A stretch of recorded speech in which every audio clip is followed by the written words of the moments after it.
my parents have been married for 43 years. So divorce was very unfamiliar to me. Single parenthood, I didn't experience that. So that wasn't my truth. So I couldn't necessarily relate to it. Hi, I'm Krystin Hargrove, and this is Single as a Mother, powered by CoTripper, an interview series where we talk to single moms around career, lifestyle, and motherhood. Today, we have Angel Livas, the CEO and founder of the Alive Podcast Network, and I hope you guys enjoy this week's interview. So I'm super excited to kick off our first Single as a Mother interview with Angel Livas. She is the founder of the Alive Podcast Network. So welcome. Thank you. Angel. I didn't know this was the first. This is definitely the first. So, so I'm going to jump right in. What has your journey been in motherhood? Kind of give us level set the room for you, and then we'll talk about all the amazing things that you're doing at Alive. Okay, so you asked me how deep am I willing to go? Yes. I'm going to ask you, how deep do you want me to go? I mean, we keep it real. We're going to keep it real, deep as you want. So my motherhood journey actually started while I was married. I am divorced now. Mm. And it started with me having 5 recurring miscarriages. Oh, wow. And that's something that typically people are like, wait, what? Like, and the fact that you're willing to openly speak on it, right? Yeah. And so that journey was very, very interesting because, one, I was hard-headed. Mm-hmm. The doctors were like, oh, after 3 months, you can try again. I'm like, okay, let's go. And so I just kept, get pregnant easily. So it was just like, okay, let's do it again. And then after the 5th time, but after the 3rd time, we started seeing a specialist. After the 5th time, they had called us in. They're like, oh, we want to talk to you about in vitro and all of these other things. And I just remember sitting in the room and, like sometimes you hear people talk about like when they're in with the doctor and they like just zone out. Yep. And they're just like, they're sitting there talking to me, but I'm not hearing really anything that you're saying. And they told me like the likelihood of me having a kid was like in like the single digit percentages. And I just remember hearing that, toning them out and saying, but you don't know my God. Right. Amen. And I just was like, okay. And so at that point, I think I started to pray a little bit more about it. And I wanted understanding of, okay, why is this happening to me, right? And at the time, I was still working in corporate America, and life was great, and all the things were, I felt like in Angel's favor outside of this. And I remember specifically, I had a conversation with my mother. I was in New Orleans. It was an NABJ conference, and I had went to, and nobody knew outside of my husband at the time, knew how many miscarriages I really had. Mm-hmm. And so I'm in Dwayne Reed's store in New Orleans. And I'm standing by this like carton of like pop. I think it was Pepsi. And I felt myself having the 5th miscarriage. Oh my God. Right? And I'm on the phone with my mom. And my mom says to me, she says, this has to be hard for you. Now, she don't know. How many, any of that, right?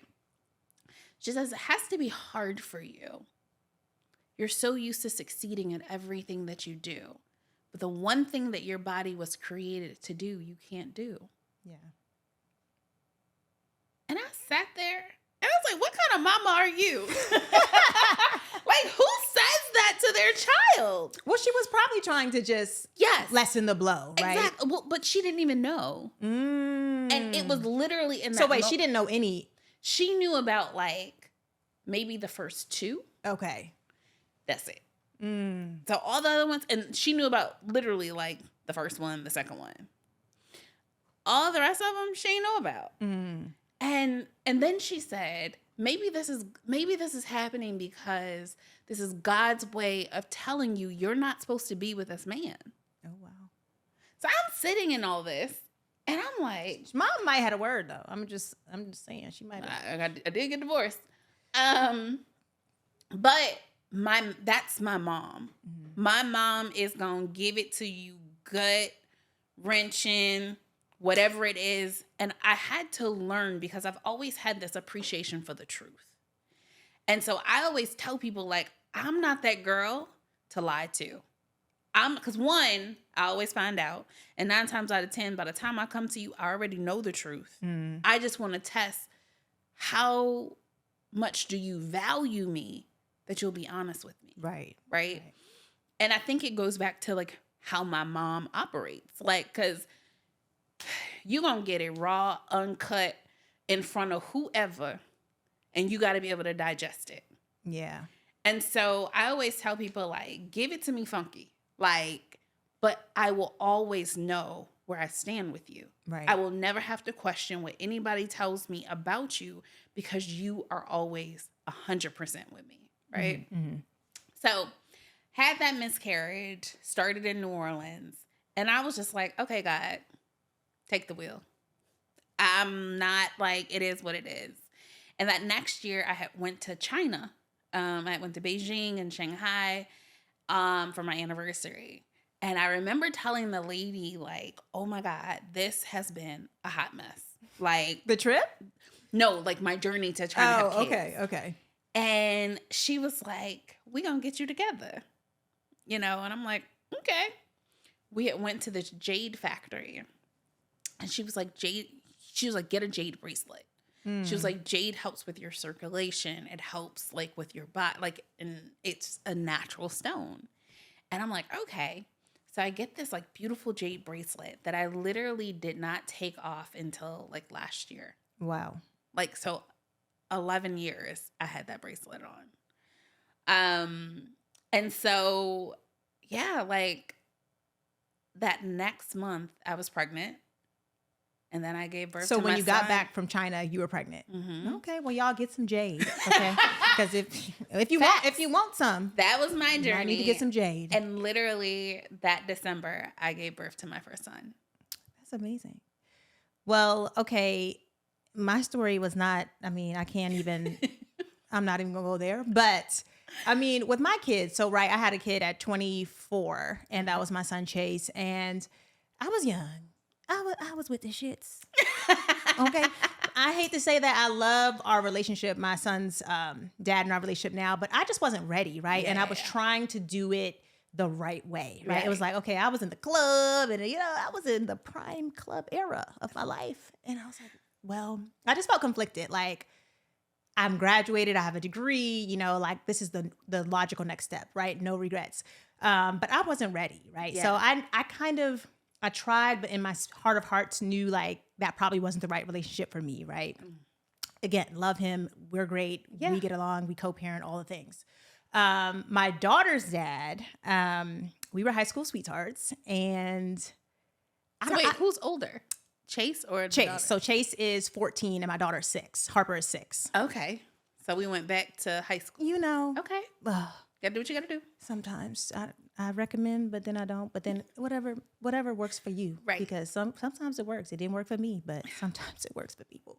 But yeah, so that relationship at the time when I entered it, I was like, oh, this is familiar. It's gonna work out. I already have a child. Like I'm gonna do this, right? Mm-hmm. Not intending to get pregnant. Right. We weren't trying. It just kind of happened. But yeah, that relationship didn't work out, and so. I don't want to get into all of those things, but really and truly, it left me at a place where like I had not intended to be a single mom, right? And yes, I had experience being a single mom because of my son, but I didn't ever feel like a single mom with my son because we had so much support, like a lot of support. I almost don't feel like I even became a mom fully until I had my daughter because the circle of support was just way different, right? Right. So fast forward to now, like I'm in this space where I'm bringing amazing women like you who have stories to tell around single motherhood because it's important. Mm-hmm. I feel like the world needs it. I feel like there's still stigma. I feel like there's still judgment. Mm-hmm. I feel like a lot of women don't even want to like categorize themselves as single moms. Right. But really and truly, like I have learned the dopest shit from being a single mom. Like I have learned how resilient I am, like how focused I really can be because I'm a little scatterbrained sometimes, okay? But I've learned how focused I can be when I have like these kids who are looking up to me and like, it's only me. It's a different atmosphere. So I've never been married. So it's interesting to hear stories of post-divorce, you know? So when you went through your divorce and entered motherhood, like what was that like for you? You know, I think that's a great question because I actually never equated myself as a single mother until, I guess, maybe last year. Like, because I had my kids while I was married, and then 2019 hit and everything just was like, yeah, no. Child, the COVID. Well, no, it was before, before COVID. That was 2020. So we got divorced the end of 2019. And so for me, it was just like life goes on, you know, like I have responsibilities. These are my kids. They're going to have whatever I can provide them. And I want them to have the best. Yeah. And, yeah, like throughout COVID, like I never thought about it. Yeah. It wasn't until like life started slowly opening back up and I started, you know, being back out. And I think it was maybe it was 2020. What year is this? 23? Yeah. So maybe it was 21. I did a TED Talk and it was for like overachieving parents, right? And how do you cope with being an overachiever, but then still feeling like you can be successful as a parent? Yeah. And I think that's when I really realized, like, yo, I'm a whole single parent. Like, and when I say it, and I think I may have really, honest to God, only said it maybe 5 times since being divorced. It's interesting because we hear, or not, in our community, we have discussions about it, right? Like, even when you spoke, it reminded me of a discussion we had about married single moms, where like you're in a married relationship, but you know, you're operating as a single mom would, right? So I guess why is it just that you were, you know, you conceived your kids in pregnancy, in marriage, that you didn't want to categorize that yourself as that, or was it something like else? I think, you know, so my parents have been married for 43 years. So divorce was very unfamiliar to me. Single parenthood, I didn't experience that. So that wasn't my truth. So I couldn't necessarily relate to it. And so even after going through a divorce, it was, okay, but they got their daddy. I got me. We good. Right. And then it was like this conversation and, you know, building up like, you know, the TED Talk stuff and being like, chick, you a whole single parent. Doing, you know, all of these things like with your kids during COVID and making sure they're doing their classwork and they didn't go to their dad's house during that time. Right. They were at my house like pretty much most of 2020 when COVID was happening, or was at its peak. And so realizing like Alexa was my co-parent. Like Alexa legit. Shout out to Alexa. Let me tell you. I was setting alarms on Alexa. Alexa, y'all need to pay us for this. I was literally setting alarms like, okay, Nelson, time for Spanish class. Noah, time for Bible. Like, so I could have that help. And I had to teach the kids, okay, when Alexa tell you to do this, that means it's time for you to log in. But I had to figure it out. Yeah. COVID was rough. Oh my God. But I will tell you, to your point earlier, I learned how resilient I am. I really learned that, you know, even if when you're married, you feel like you're doing things as a single parent, when you really a single parent, baby, very different. It hits very different. Very different. Because when you are a single parent and married and you feel like it, you still got that man's income. Right. Right. In a drive here and there sometimes, and a pick up the food, and a go get me a Tylenol if I don't feel good, because, child, you still have that support. Yes. But when you're in that house by yourself and it's just you, you legit, like, you got to own, it's just me and these kids. Yeah.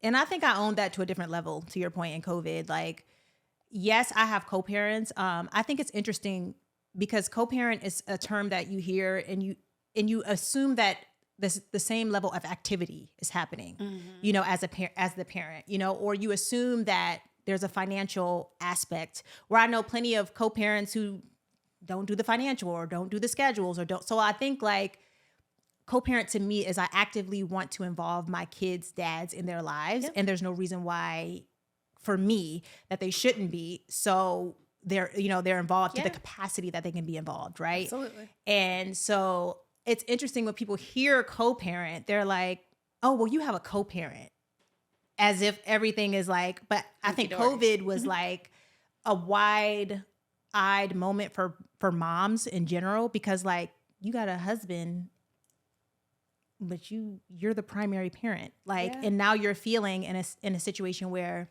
you know, you can't take your kids to daycare. You can't, like, it almost was like all parents were experiencing kind of what single moms have to go through, you know? Right. So it was very interesting. So that's a good kind of like segue into managing. I know you talked about like timers and things like that. Like, how have you built the Alive Podcast Network? Like, how have you done all of that on top of motherhood? Talk about your journey around building your startup. Yeah. So, to go back to my TED Talk, it was a very pivotal time because right before I gave it, I was trying to think of what am I going to do my talk on? And I was speaking to a mentor and they were like, Angel, what's the one thing that people always ask you? And I'm always asked, how do you do it?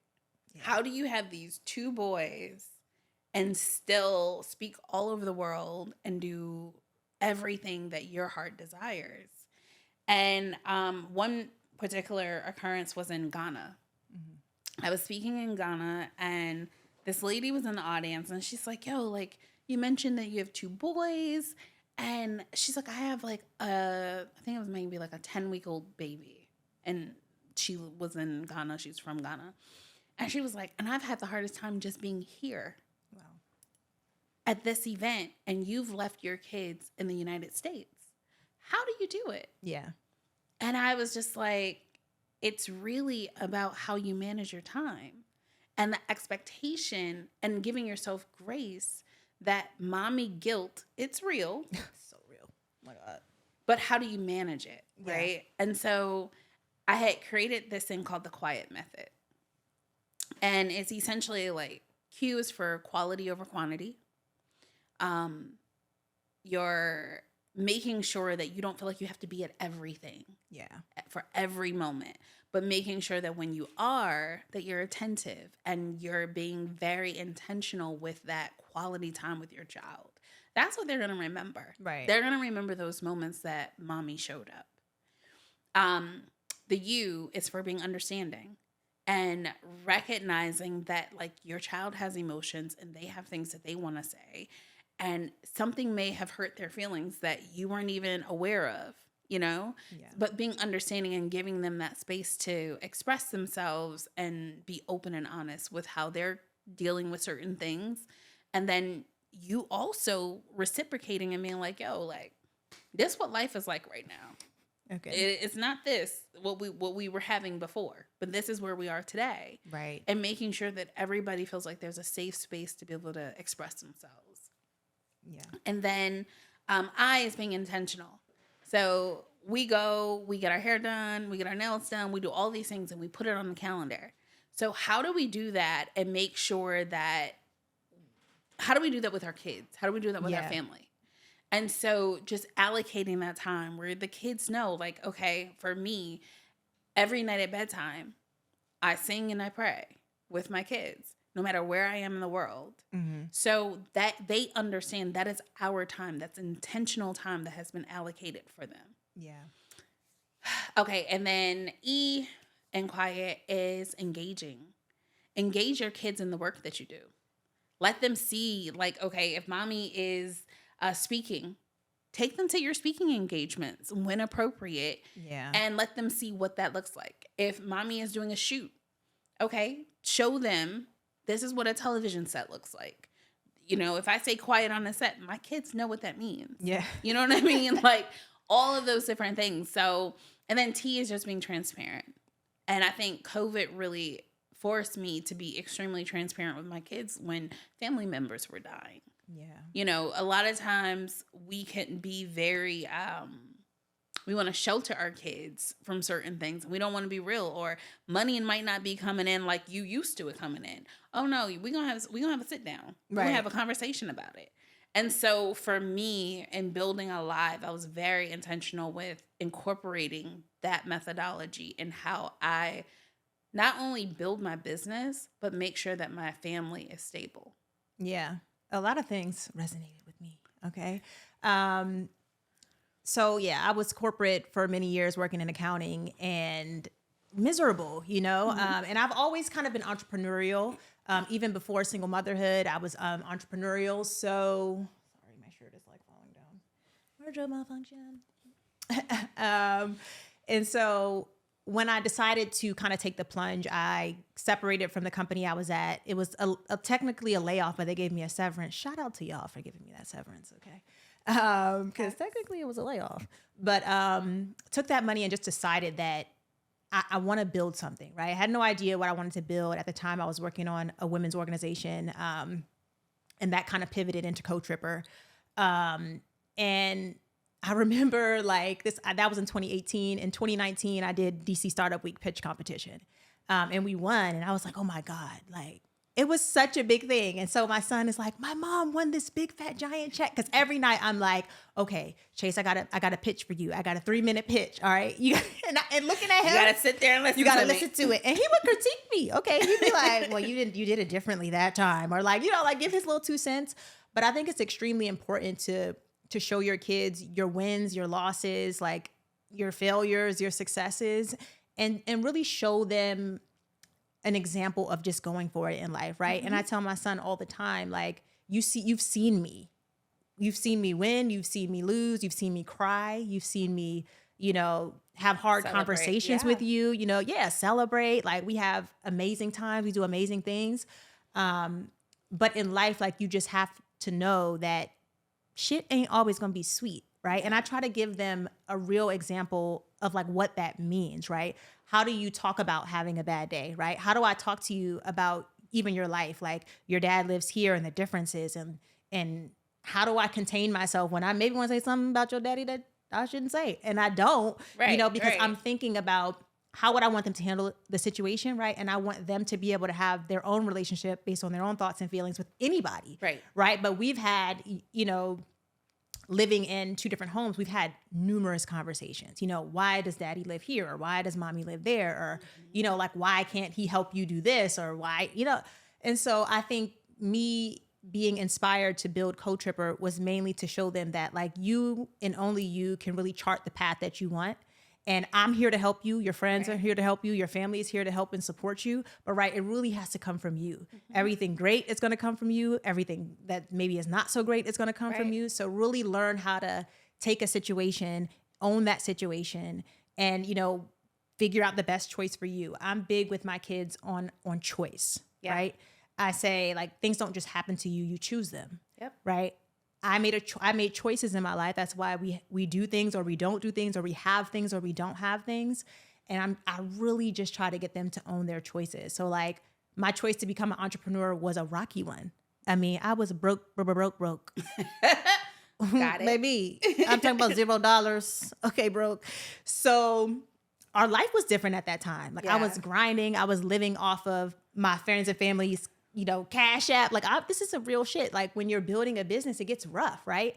And then you finally land something or you get something and it's wonderful and it's great. But like, you know that tomorrow may not be that. Yeah. And so I've just really tried to prepare them for the ups and downs of this journey, because it will mirror the ups and downs in their lives. And like you said, being transparent and intentional and really carving out that time with them. I think it's hard as a single mom. From, you know, speaking from my experience, it's really hard to be consistent at doing that, if I'm honest. But I think that's why having conversations with other moms, specifically single moms, and how they're managing things is such a valuable thing. Because I wish I had more moms like me who are going things that like through the things that I'm going through, in the low points, right? And to say like it's okay, like like I'm telling myself now, and I'm giving permission to anyone watching this to say like, it's okay to be broke. It's okay to be sad. It's okay, you know, in this journey of motherhood, but it gets better, right? Yeah. And the more that we believe that, and we believe we want the best for our family. I don't care if I'm single, married, Absolutely. whatever. Like I want the best. I want my kids to have the best, right? And so that mentality is really what drives me as an entrepreneur to even keep going, like that generational wealth, that opportunity that they'll have, because we're setting the foundation for things that a lot of Black kids didn't see. You know what I mean? So, okay, now let's dig into Alive though. Okay. Like, tell me all the goods. Tell me how the idea, I know you worked in media for many years, so talk to us a little bit about your career in media and how that kind of inspired the Alive Podcast Network.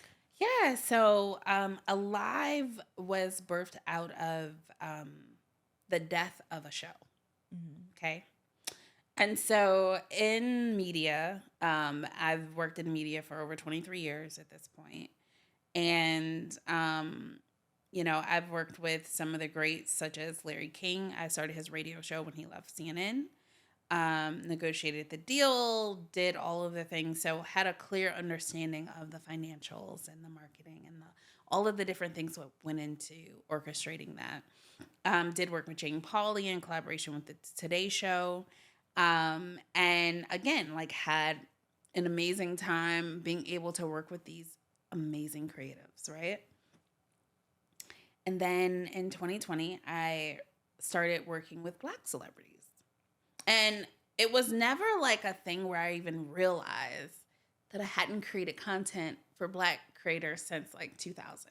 So like while I was in college, I was working in a more urban environment in entertainment.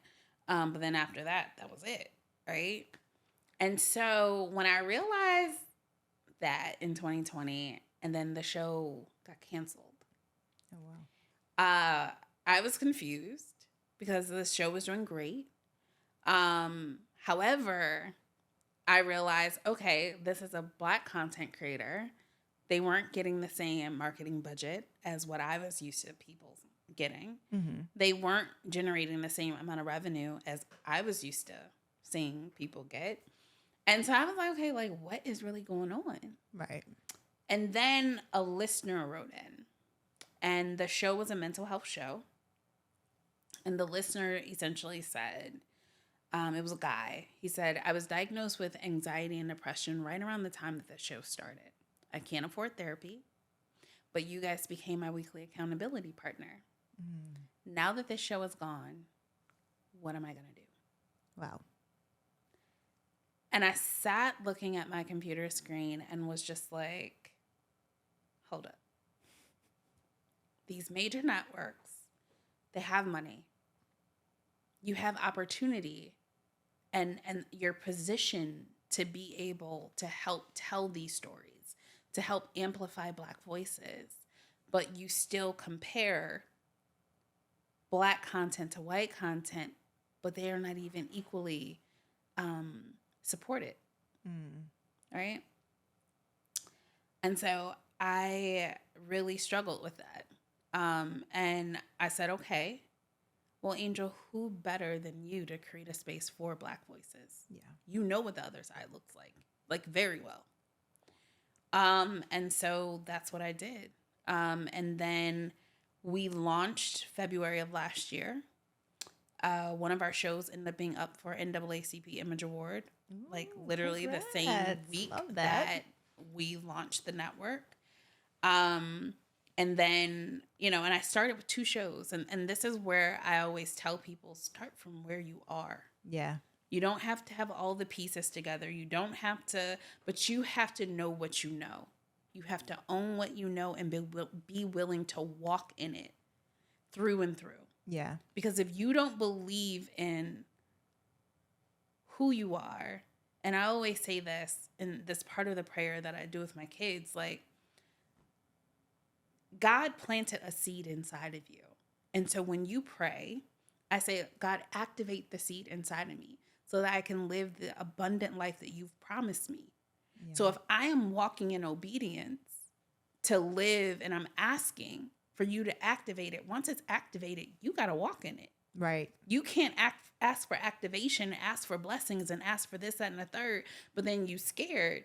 Like, and I think that's the part that people miss, right? yeah, And you know, it's the whole faith without works is dead. But like when God gives you that activation, like you got to be ready. You got to be so ready. You always got to be preparing. Like if this isn't it, what's it? Yeah, I love that. I love that. I'm gonna steal that. So, and so literally, like from there, yeah, a lot. Like I started from that. Started with 2 shows. Today we have over 36 shows on the network. Damn. And we have built an app in both iOS and Android. We're a TechStars portfolio company powered by JP Morgan. We have I'm just like check off. Come you know, on. like I feel blessed. You know what I mean? Like a friend of mine recently talked to me the other day and was like, yo, like in college, like you've always been this. And now to see you walking in your purpose and unapologetically doing things that is inspiring so many people. Yeah. And I'm like, really? Like me? Yes, sis. And for me, it's not even that. Like I still feel like I got so far to go and I'm nowhere near where I'm supposed to be, you know? And I think that's us having our own personal race and challenge and competition within ourselves to be our best self. But I think at the end of the day, I just want us to be great. Yeah. And however I can help, you know, create that space and opportunity for our people to feel like you have a place where you can get educated in podcasting and not just put out anything.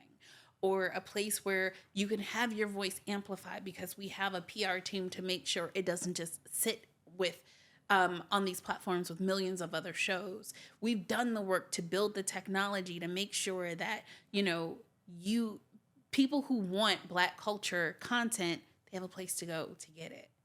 And so, yeah, like at the end of the day, like it's been a journey. Yeah. Building tech is a journey in itself. But at the end of the day, like I wouldn't change anything. And to your point earlier, I was let go from my job 10 years ago. It was literally November, the Monday before Thanksgiving. Oh, wow. I had just had ruthless. I had just had my second kid and I was on maternity leave. And I got a phone call. It was like, oh my God, you know, we think you're amazing. You're a rock star. But December 8th is going to be your last day. And it's so funny, like certain dates you just never forget. Right. And I was like, that's the day I'm supposed to return to work. Like, and I said, and technically December 8th, I'm supposed to start my sabbatical for a month. Right? So they couldn't technically fire me on the 8th because my sabbatical had already been approved and all that. So, but yeah. Yeah. You know, but to your point, it's a blessing. Because had they never done it, and I'll tell you this, and I'll be quiet, I promise. No, don't be quiet. When I got that call that Monday, my son was sitting in the little car seat because for whatever reason, he would only go to sleep in the car seat. But, you know, you figure it out. You got to do what you got to do. And I'm sitting there in the living room, and I'm on the phone with them. And he says that. And as soon as I hung up the phone, I heard God's voice say, Angel, I had to do it so you can be who I created you to be. Come on, Lord. And I had a flashback of when I first started at the company. And my boss told me, he was like, you're amazing. He's like, you're going to make so much money here. And you're going to do so many amazing things. But don't get stuck here. So between those two things, I had peace. Yeah. I didn't feel like, oh, like they did this. And growing up, my dad always said, you can work for a company, you can give them your all, you can be the best employee. But at any moment, they can come to you and say, thank you for your service, but we no longer need you. Yep. So when it happened, I wasn't surprised. I wasn't hurt. I wasn't shocked because I know who I am. Yeah. And I know whose I am. And when I heard God's voice, literally like, it's going to be okay. Right. I was like, okay, well, what we doing? Show me the way. I'm ready. Let's go. Lord, my prayer is for direction. I literally pray for direction. I'm like, I don't know where I'm going, but right, guide me. Take the wheel. If you give me a nudge in the right direction, amen, I'm gonna follow. Okay. Yes. No, I'm such a crazy person.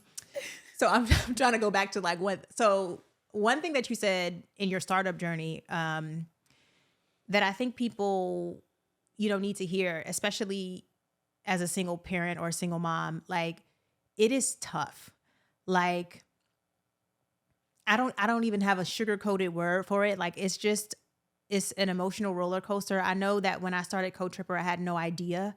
I was working at a startup at the time, right? And so they made it look so easy. You know what I'm saying? It's like, oh, wow. Like, and I had seen kind of like the company evolve, right? Mm-hmm. And I'm like, oh, this is what I wanted to do, but not even understanding the landscape of VC, not even understanding the different types of funding that was out there and what surrounded that, especially for me as a Black female founder, right?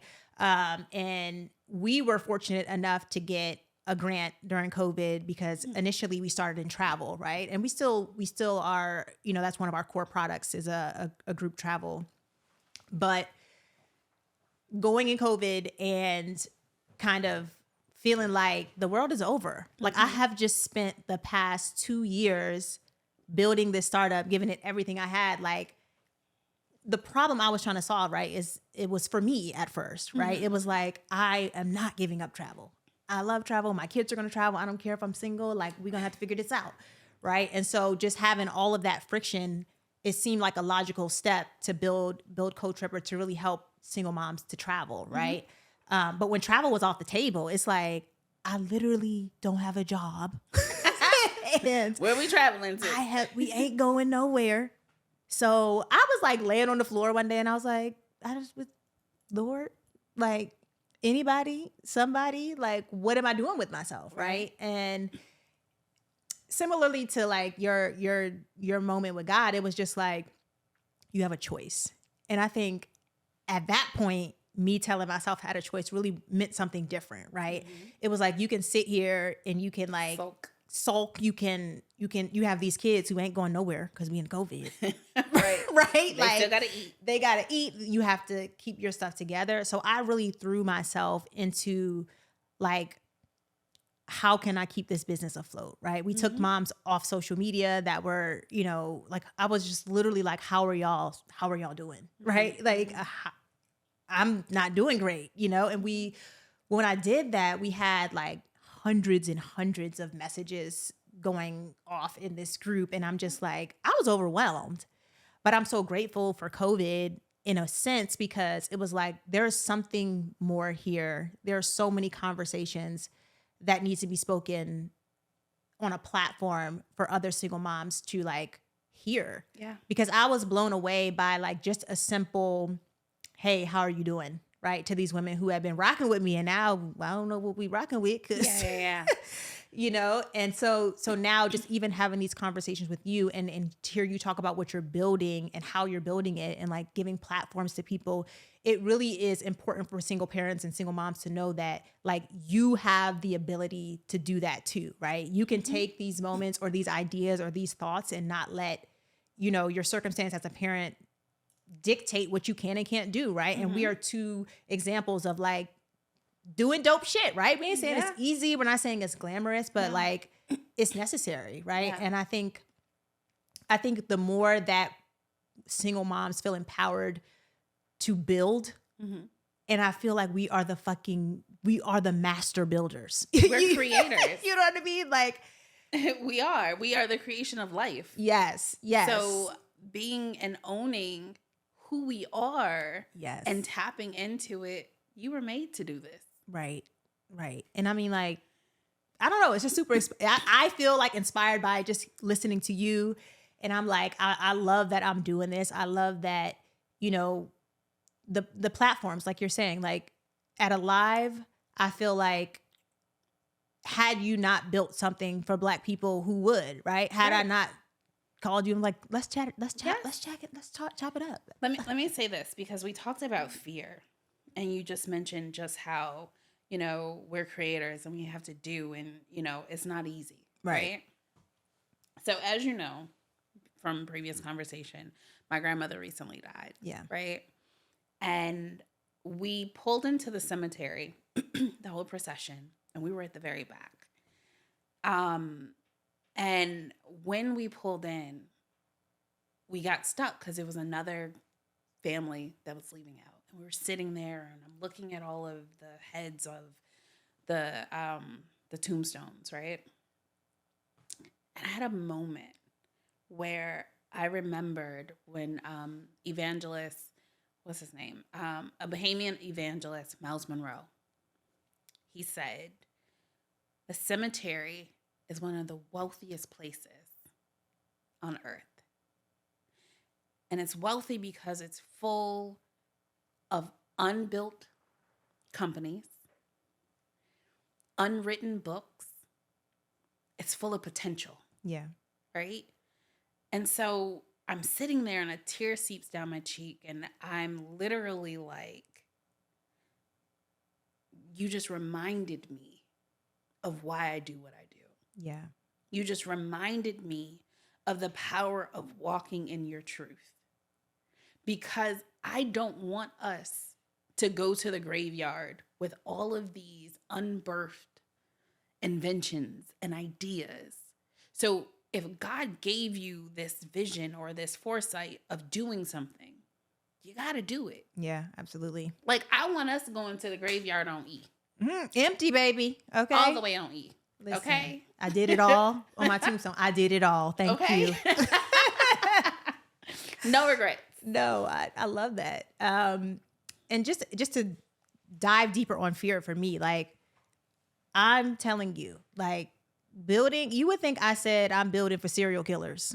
Okay. Because the looks, the like confusion that I get to say when I say I'm building for single moms, it's like, yeah, baby, we evolving out here. Like, but why? Why? There's so much societal stigma and bias around it. Like, even if you even like Googled single mom, all you see are stories of desperation. Literally, I challenge you to take out your phone if you're watching this, Google single moms, and you tell me what you see. Like, drop it in the comments, because it's sad.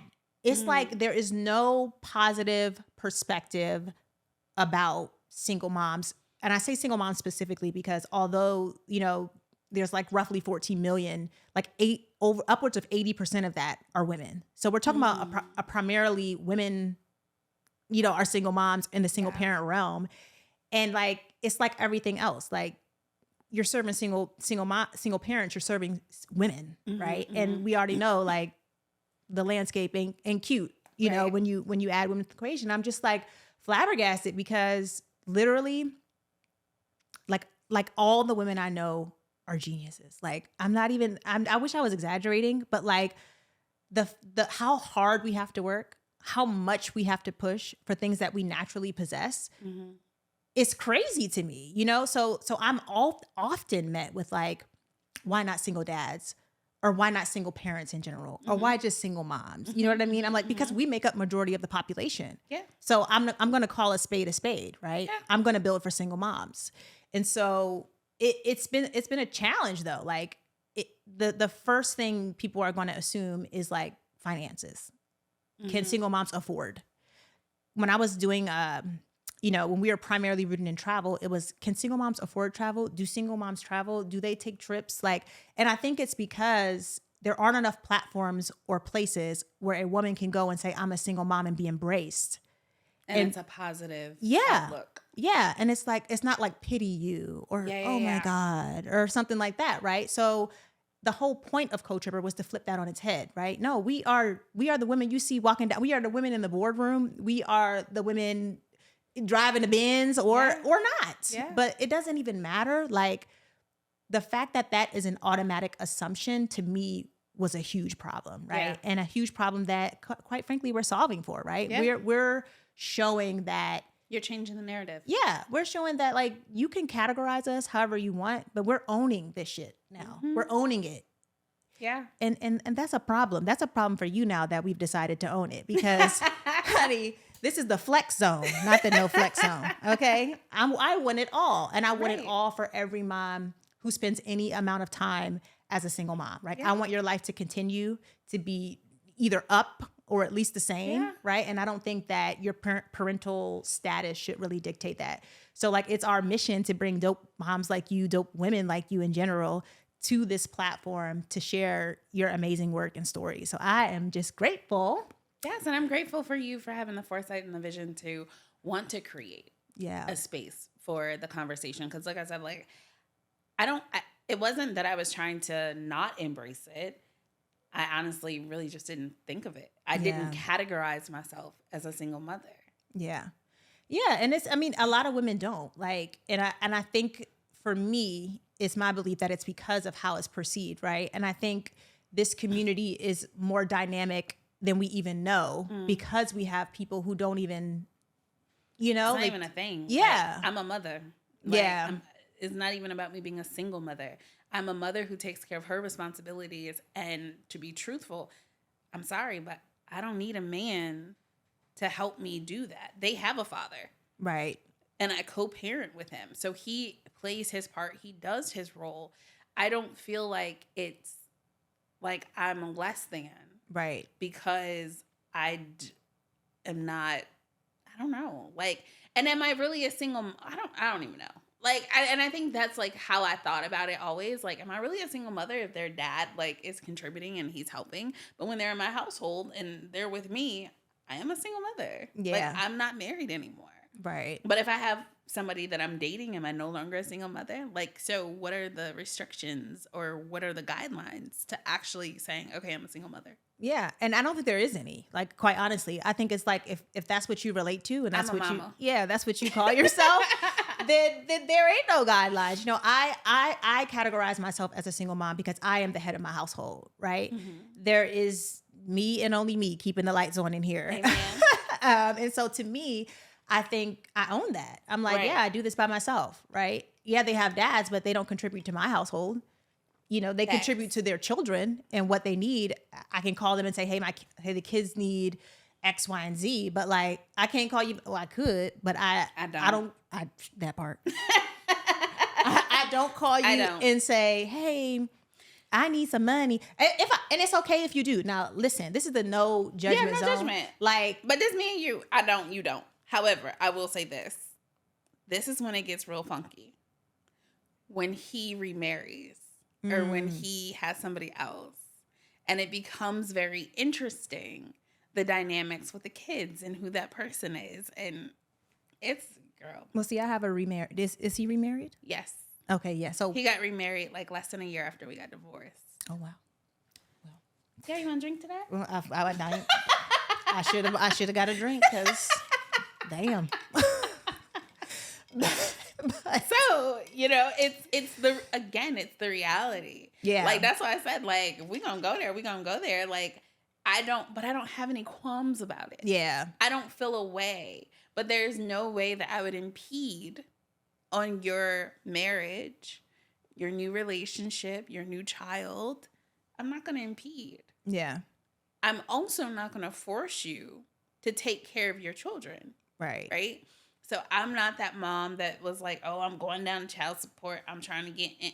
I didn't do any of that. Yeah. You know, like I threatened with child support. I mean, like my whole thing is, again, and maybe it's because of how I was raised. Like, honest to God, I feel like if my dad and my mom ever split up, right, my daddy would have still took care of us. Yeah. Yeah. I wouldn't have had to ask for anything. Yeah. You know what I mean? Like, you wouldn't have had to put him on child support. Like, I would not have a want in the world. Yeah. Right? And so my mentality around that is, I'm not going to beg and plead no man to take care of their child. Either you have it in you or you don't. Yeah. And if I feel like I have to go put you on child support, I also know majority of men, that makes them feel away. Mm-hmm. So what you may be willing to do in time, in regards to spending time and all of that, you feel like, oh, well, fine. Like, you got me on child support, so the child suffers. Right. Right. It ain't about that is a common outcome.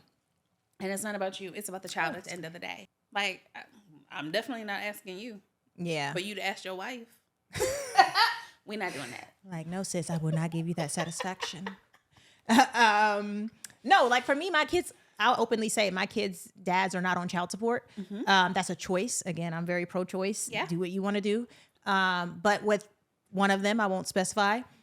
I did say like what I'm asking for is fair, because what you'll find is that when you split, there are emotions involved, right? You could say what you want, but it ain't hunky dory. No. It took work, and it took me saying, hey, I'm going to take a few to the chin and kind of do what needs to be done, because I wanted in the future for us to support our kids together, right? And us to have a relationship where we could do that, right? And so I did threaten. I said, well, you can do what I'm asking, which is fair, being that we're both parents, or I can... So if you need to, all I'm saying is, sis, if you need to go down, you got to do what you got to do. You got to do what's best for you. Listen. Because I have family and friends don't go. Do it. Angel built a little different. Maybe it's pride, maybe whatever people want to call it. But when people find out how much this man gives me a month, they're like, well, for what? Right. But it's like, you know. Yeah. And that's the thing. Like, do you? That's what he felt comfortable doing. That's fine. Listen. I ain't asked for a penny more. Well, hallelujah to you and amen, and amen. Because I know there are plenty of, single parents, single moms out there who don't get support. But like, again, like, that's fine. Like, if you have to go to child support, if you don't have to go to child support, exactly. Whatever your situation is, like, at the end of the day, if you're healthy and you're raising your kids in the most healthy way possible, then to me, that's what's most important, right? Like, do you want to be dragged through a whole ordeal? Like, you have to weigh if that's worth it to you. And if you need it, baby, please get your money. Get your money. Please. Okay? Get all of the money you can get. However, if you feel like you would rather not, because you would rather your mental capacity is worth more to you. Right. You gotta do what's best for you. Again, like, yeah. So me, I mean, personally, like I said, I will, but I'm not. Right, exactly. That's it's like that. It's like, I will, but I'm not. I feel like, and I think with my ex-husband, we have an understanding in regards to certain things as it relates to the kids and what's paid for that I pay for, things that he pays for. So it's not, again, to me, it's not just the child support. It's how do you show up for the child. Right. And as long as you're showing up and it works for you, that's all that matters. Agreed. So talk about how old are your kids? Actually? 9 and 10. 9 and 10. So what? Oh, you have okay. So they're close in age. See, I have an age gap. So I have a 14 and a 6-year-old, which like pros and cons. Like for me, I love. And people will have an issue with this, but oh well. Like my son is old enough to like, if I got to run to the store or I have to do, at first I was like, oh my God, like my life is starting all over again with this child. And like, I'm here by myself. But like my son has actually, not even stepped up. I wouldn't even say like that because he doesn't always embrace being a brother. I'm beyond like, but he's good hearted. He loves his siblings. He has a sibling on his dad's side too. But, he's like any other kid. Like, I need my personal space. But what he understands, I think, and I would like to say that jointly we've contributed to him taking kind of this stance, is like he understands his responsibility, right? And he understands, when he can be like, go on, girl, to my daughter, or when he's like, all right, I got this, right? Yeah. And I love that we've supported an environment, mainly for me, because, like, hallelujah, I wasn't sure he was going to make it for a while, but... into the big brother realm. It was rough. But I've loved the way that he's kind of like embraced his role. Mm-hmm. You know what I mean? And I think that's big, especially if you have co-parents or going, like you gotta know your role. You like, do. You got, like my daughter, I'm like, she'll go outside. He plays basketball. She'll go outside. I'm his coach. Did he ask you to be? Like he didn't ask you to be like, so she's the one that like the very feisty, the very like push her boundaries. Right. Very strong feminine energy. Yeah. But I love the way that we work as a unit. And I'm like, you have 2 kids who are kind of close in age. So I'm always curious, like the difference, like, have you found that to be helpful or challenging? Oh, I love it. And I have 2 boys. And I will tell you this because I think it's funny, based on how he's adapted. Like my boys, their dad had a little girl. Mm-hmm. And so my kids told me, they were like, yeah, no. They're like, it's just going to be us, right? And I'm like, oh my God. Well, okay. And so I think they respect, like, okay, when we go here, we have our sister, and they love their sister dearly. Yeah. Like, they love that little girl. But I think they like it just being the two of them when they're with mommy.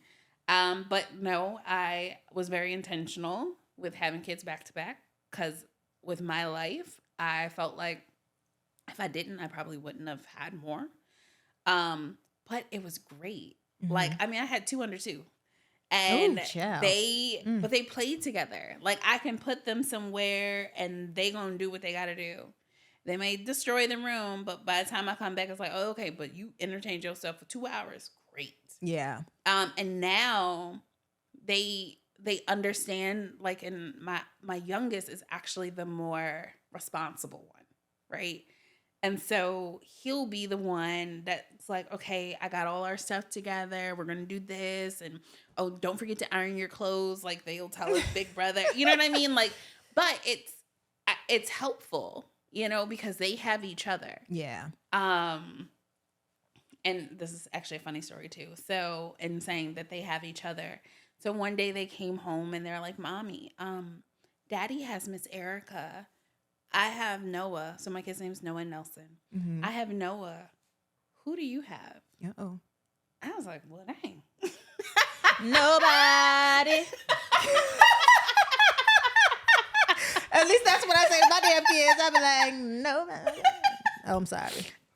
But I felt like in that moment, you know, it gave me permission. Yeah. To date. And that, well, not even really date, because I always, like, you know, have people, but I just didn't have them around. Right, right. And so it became more like, okay, it's cool to, like, you know. Yeah. To have them around. That part. But yeah, it was funny. That is funny. I mean, oh gosh. Dating, I don't think I have an issue with dating as a single mom. Like, when I meet somebody and I feel like it's appropriate for them to meet my kids, they will. Nobody has been appropriate yet. Okay. But fair. I wouldn't say nobody's been appropriate. I think I've just come to a place where I've really accepted what I just said. Like, it doesn't matter how long I've been. If I feel like this is something that's special or worthy, like, yeah, then I'm gonna go ahead and do it, right? But like, child, we just want to meet people. So the apps are trash. I've never done apps. You shouldn't. They're trash. Yeah, I don't really think I would have time to do an app type thing. And I've been in a relationship for like a minute now. Okay. When is Aaron? Huh? When? When does it need to? I ain't gonna say what it was like. When does it need to? We got to hold off for something? Nope. So yeah. So I mean, I think. So okay. So where did you meet him? Let's say that. So I actually met him before I got married. I mean, before I got divorced. The scandal. But like he was dating somebody else. I was married. We just like, you know, that's where we met. But he also had went to Howard. We were actually at Howard at the same time. And then we ran into each other like maybe like a couple years after I got divorced. Maybe a year after I got divorced. And yeah, like our first date, we went to lunch, and really wasn't a date. It was supposed to be like a business meeting. And a 2:00 lunch turned into a 2 a.m. Like we were still together. Oh. And I was like, ooh. That's always the best kind of days. It was good. But you know, all good things come to an end. An end? I'm just saying, you know, like. You know, I was like, this is a cliffhanger. What is happening?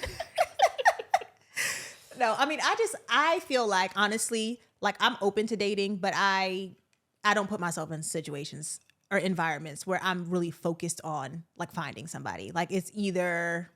You don't just meet people while you out.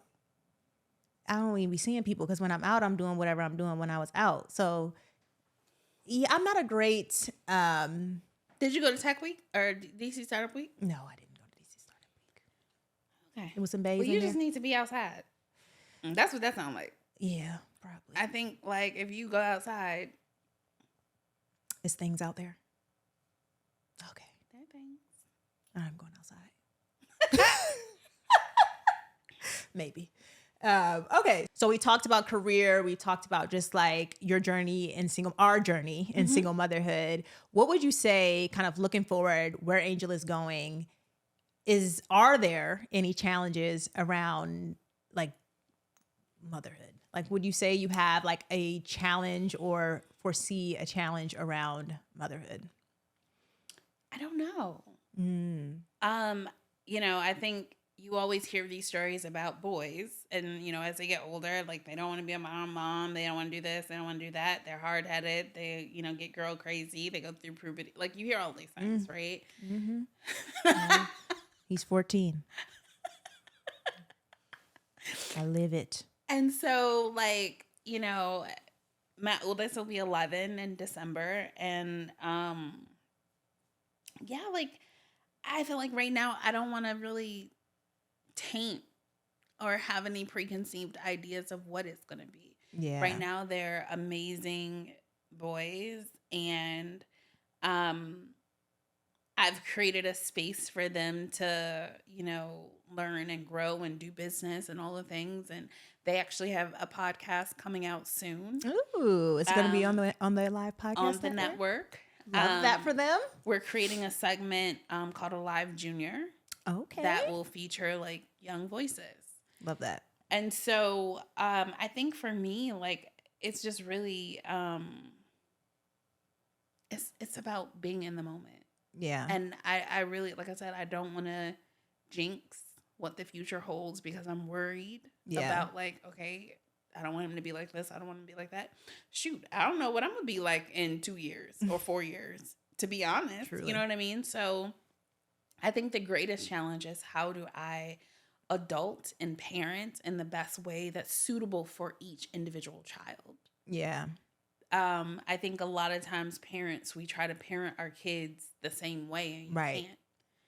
Every child needs something different, just like we all have our own love languages and we require certain things different than our siblings. Yep. It's the same thing with our kids. Yeah. That's actually a great point. I do, I think, an okay job of keeping the same level of expectation, but delivering that in ways that they receive it. My son, you need to be gentle. As much as a tough guy he thinks he is, like, he doesn't receive. Is he a Capricorn? Geez, what is he, a Virgo? When's he? September 18th. Oh, my son's 14th. I have one on 14th.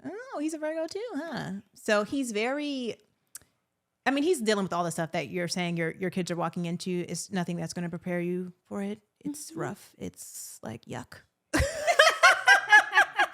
When you have to talk about certain things, which it's personal, and I'm not going to talk because he'll be watching this probably. But like, I just try to let him know what's out there. Yeah. And how to be responsible and what not to do right now. But like in motherhood, I think my biggest challenge is showing up fully as myself for myself. Right. Because motherhood doesn't stop. There's no end date. Not even time of day. There's not even an end time of day, of motherhood. So I think at times I'm not the best at like taking a minute and being like, well, how are you doing? How are you? I can just go and go and go and go and like, hey, it's a party. Then I'm on the couch like, oh my God. Like I do that to myself, and it's part what you said. It's part like I have a crazy amount of drive and ambition. I have lately tried to really be present in where I'm at, right? And really enjoy where I'm at. Like, even if it's not great or when it is great, like being like, damn, this is great. Instead of being like, oh, I did this, now I gotta do that, And so really just trying to and I don't think I'll ever come to a place where I arrive at, always knowing how to show up for myself. I think that's like, as we evolve, we have to figure out new ways to do that. Yeah. I think the challenge is just making sure that I'm as intentional as I am with everything else in my life as keeping me kind of like together. Yeah. You know what I mean? Like that I think that will be my forever life challenge, like as a mom, right? Because even when they get grown, I'm still a mom, and it's different. And And I see the differences now because I have the age gap, you know, it's different, but the levels of me that I've had to unlock along the way have been challenging, right? It's like, oh, okay, now this one needs this, and then that one needs that, and then this one needs this, and then it's just a never ending evolution of what they need that I just really have to tap into like what I need, right? And what I need are conversations like these, right? What I need is to say like, adult time. Yeah. And like you said, start where you are, right? Like I need to understand like where I am is fine because that drive, that ambition, being an entrepreneur, it really gets, put to the back seat sometimes. Yeah. So I would say that's a challenge that I do think about, right? In motherhood, like how do I continue to evolve and become my best self and help them become their best selves along the way. Right. But yeah, I don't know. I feel like this conversation was very fruitful. I feel like single moms are going to be able to take or whatever you call yourself. I mean, we talk about, let me not, this, we're all single this moms. Content is single as a mother. So you are getting single moms, baby. Okay. Period. The end.